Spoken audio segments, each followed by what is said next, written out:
About a book that, how many of you have shelves of books like I do? or a device that's filled with audible books. So a lot of times I'll look at my shelves and I'll be reminded of a book, or I'll be flipping through something, and all of a sudden, just accidentally, you know how that happens, accidentally you run across a book or something that will speak to you in exactly the right time. Well, this book's reminded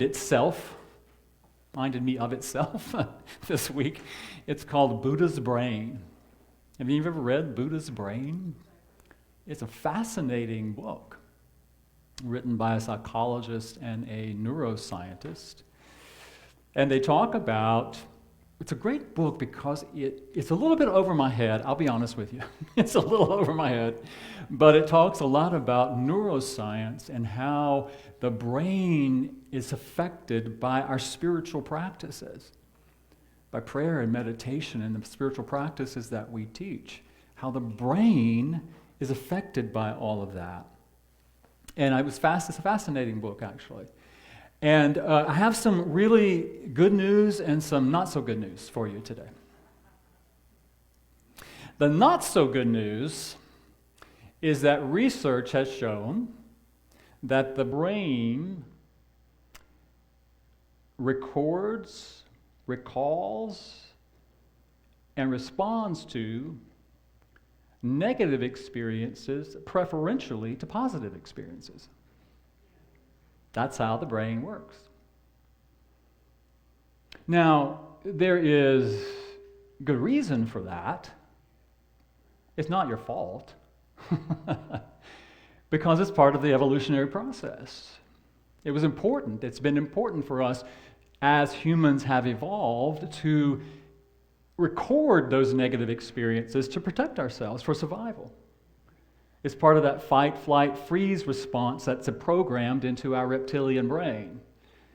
All right? So we respond to those events or experiences or memories so that we can stay safe, so that we can protect ourselves. It's part of the evolutionary process.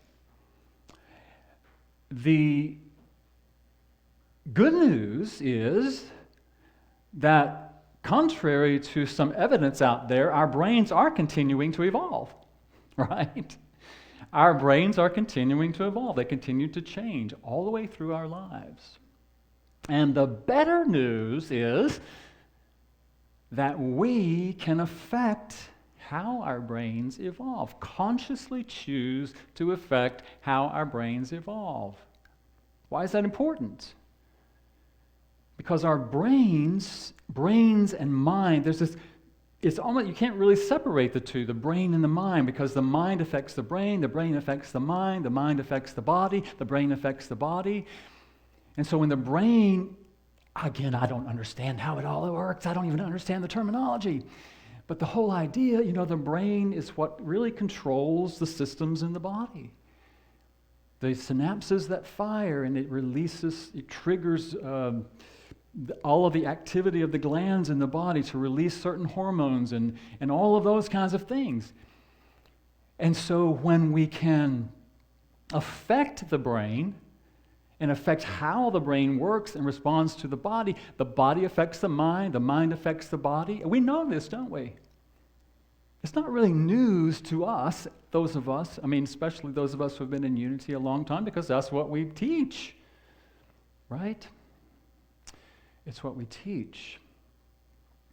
And the better news, too, about that is that what we teach, our spiritual practices of prayer and meditation and contemplation, change the brain.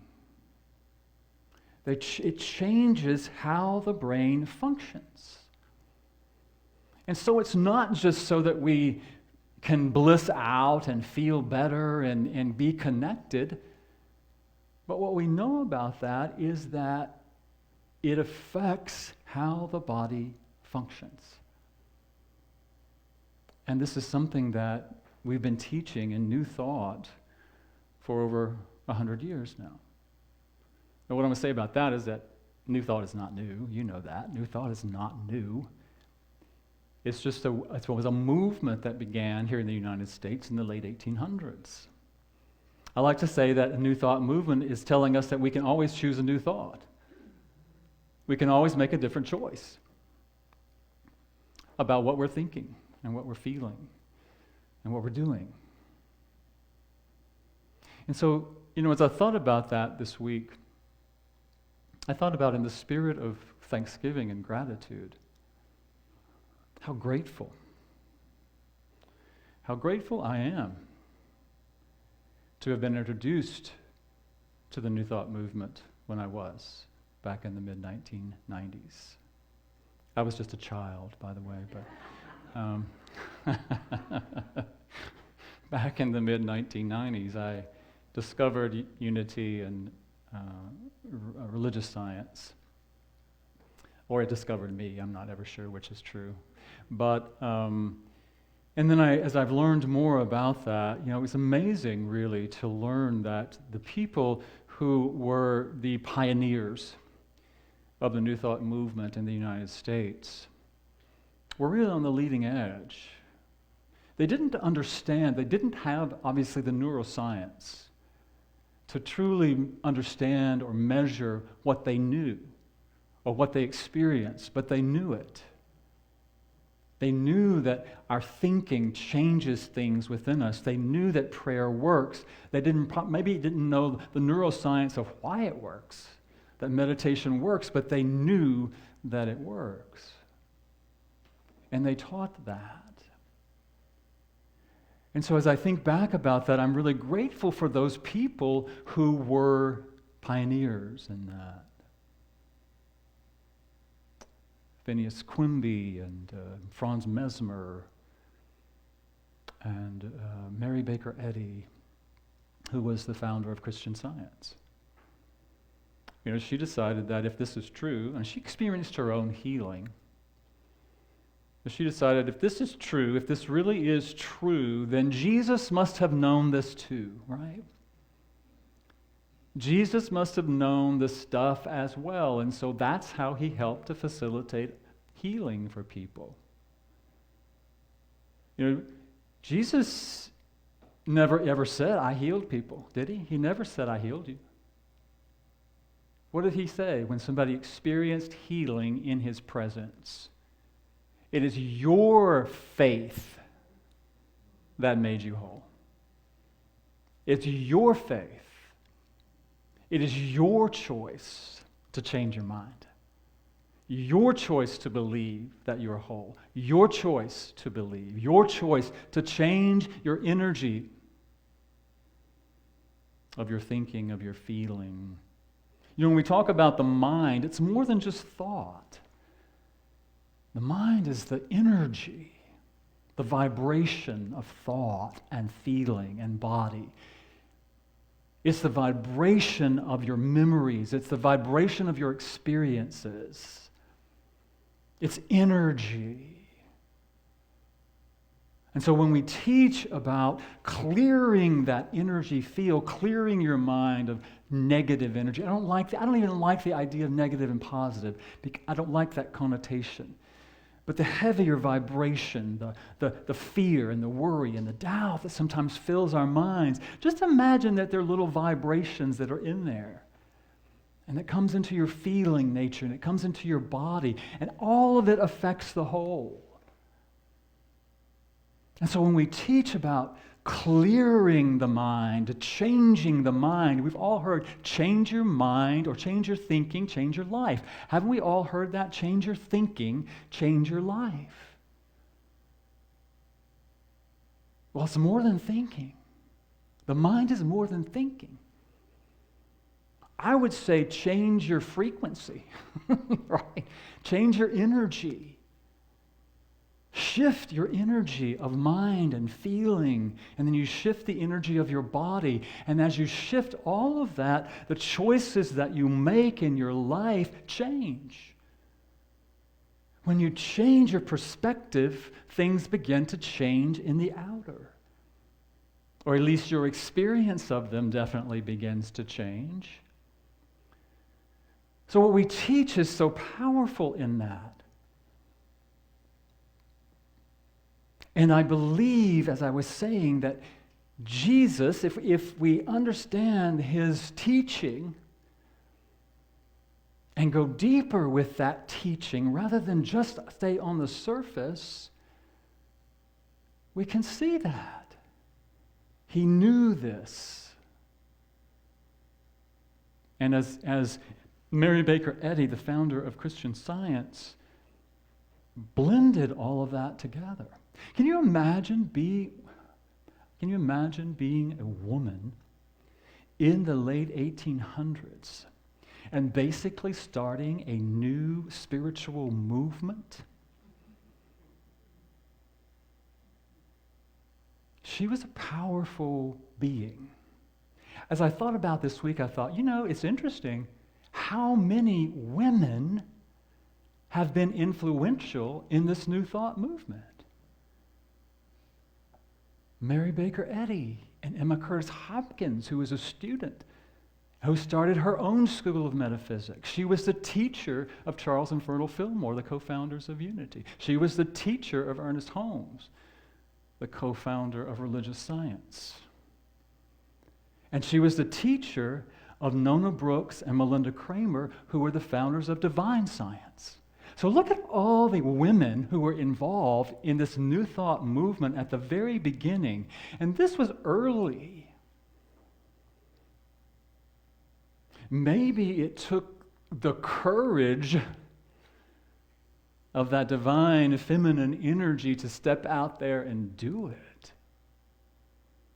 To be willing to speak out. And I, for one, am grateful for that. That they were willing to take the risk and to begin to teach and start this movement. Well, this wasn't intended to be a lesson in New Thought. I didn't mean it to be that at all. But what I want to say is how important it is. The shoulders that we stand on, it's sometimes hard, it's sometimes easy to forget that. That we stand on very broad shoulders in this movement. And this movement goes way back in teaching the power of changing the energy of our thinking, changing our mind, which changes the brain. So the brain sends different signals to the body. And then the body begins to change. So it's powerful. And the reason I want to share that today is because we're talking about gratitude. The practice of gratitude. Because gratitude changes the energy of our thinking. It changes the energy of our feeling when we experience gratitude, thanksgiving. And so I've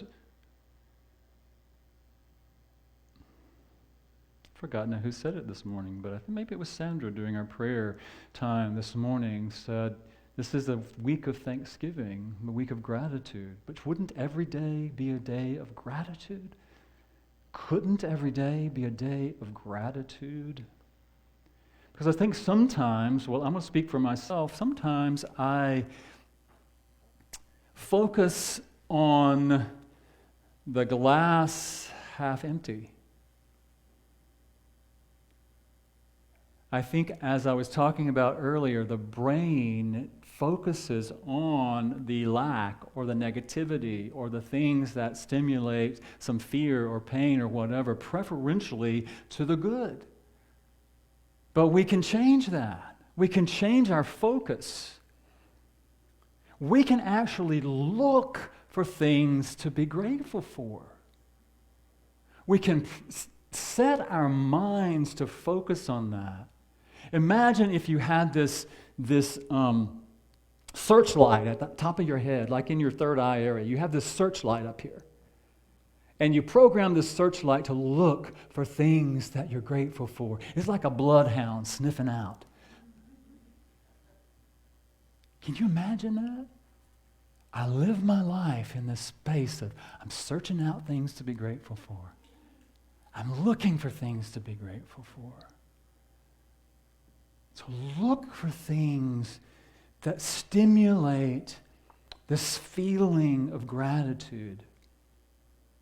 And it can be many different things for you.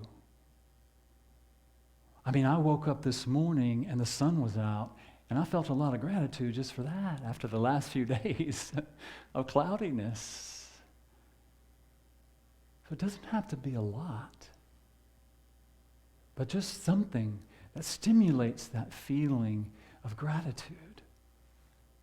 And then I would suggest that when you experience gratitude,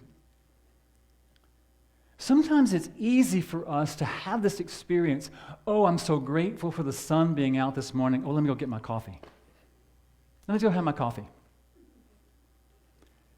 But what if we allowed ourselves to really feel the gratitude? Really sink into the gratitude.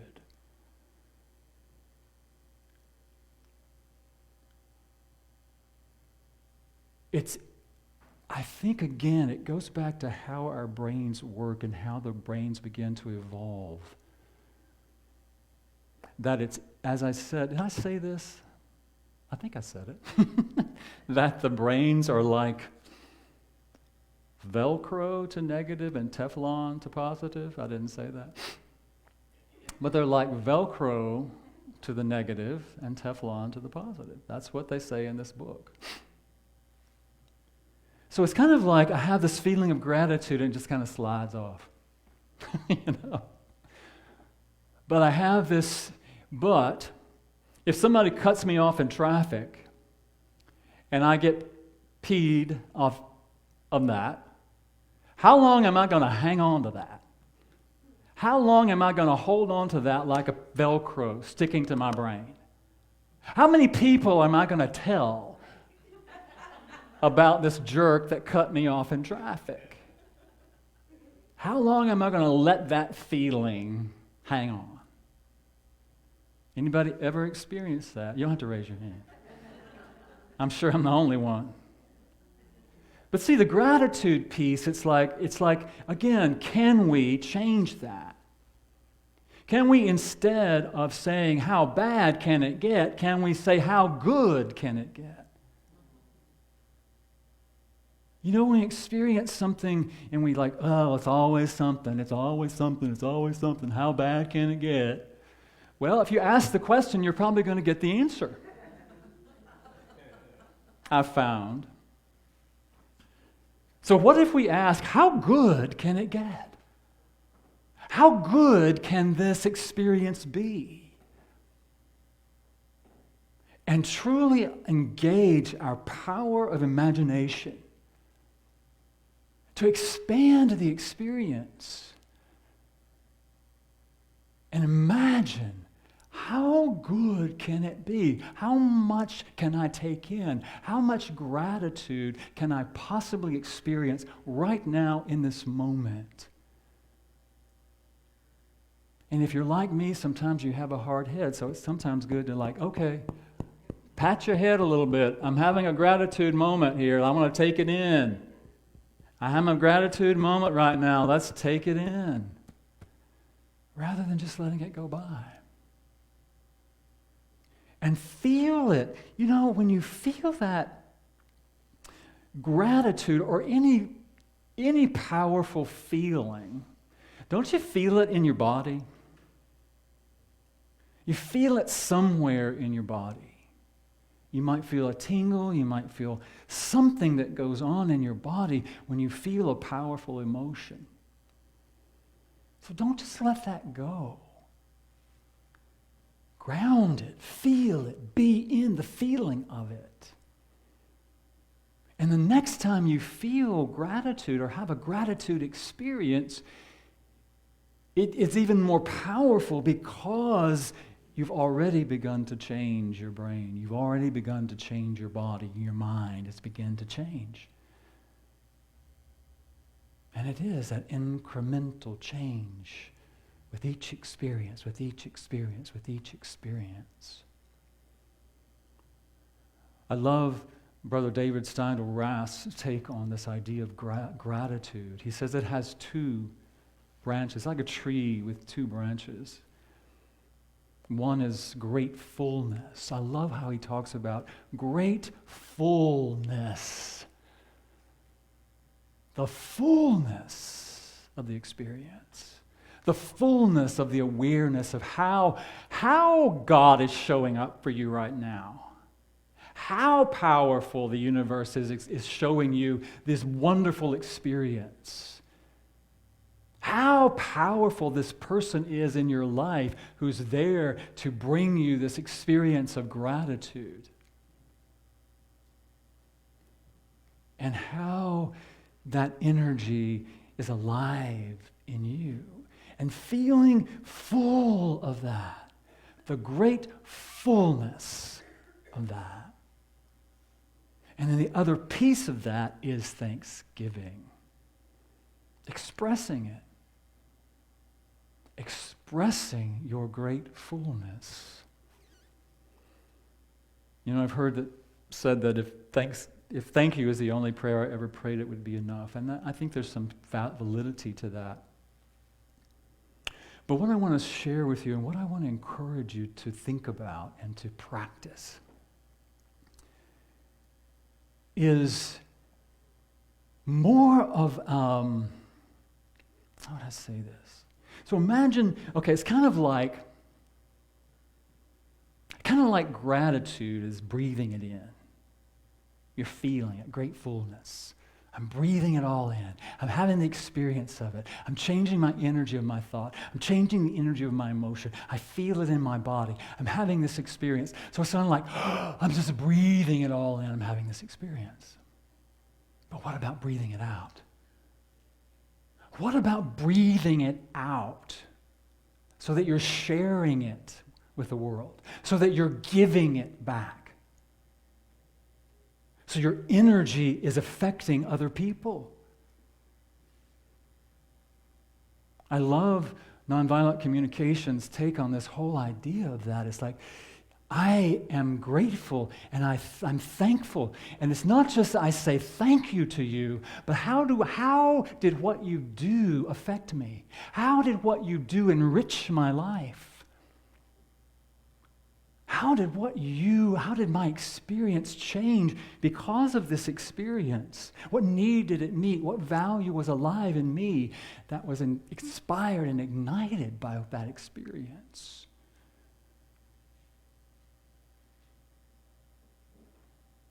So an example of that for me that's coming to me in this very moment is I feel the gratitude for being right here, standing on this place right here, right now. Right here in this sanctuary, right here in this spot.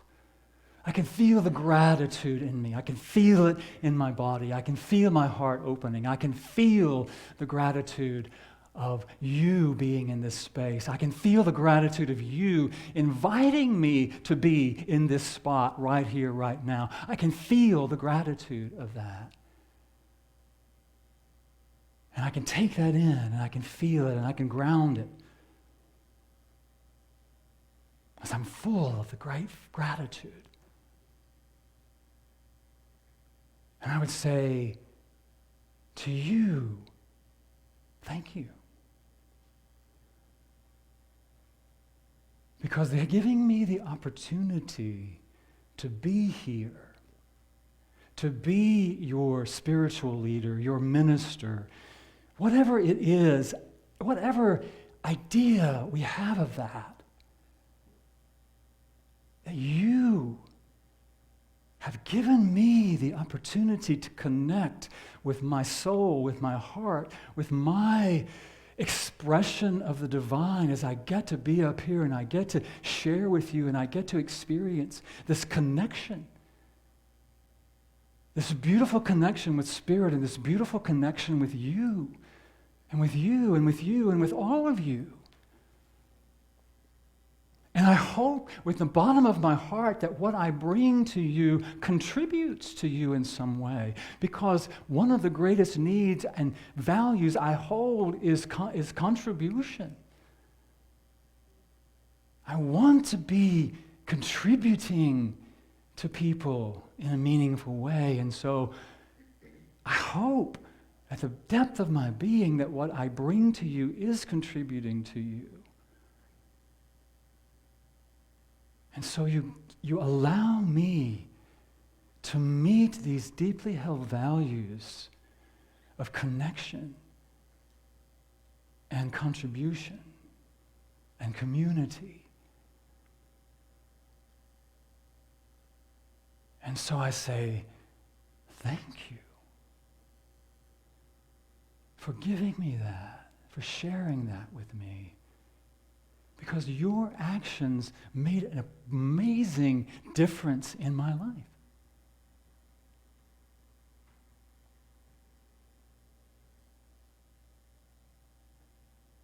So, I can feel my brain changing right now.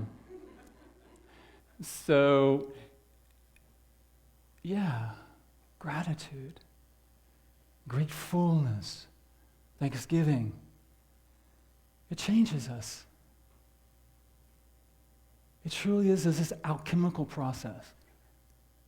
It changes the energy of our thinking, of our feeling, of our bodies. And as that changes, other people can feel it, because we're radiating a different kind of energy. It goes out into the world.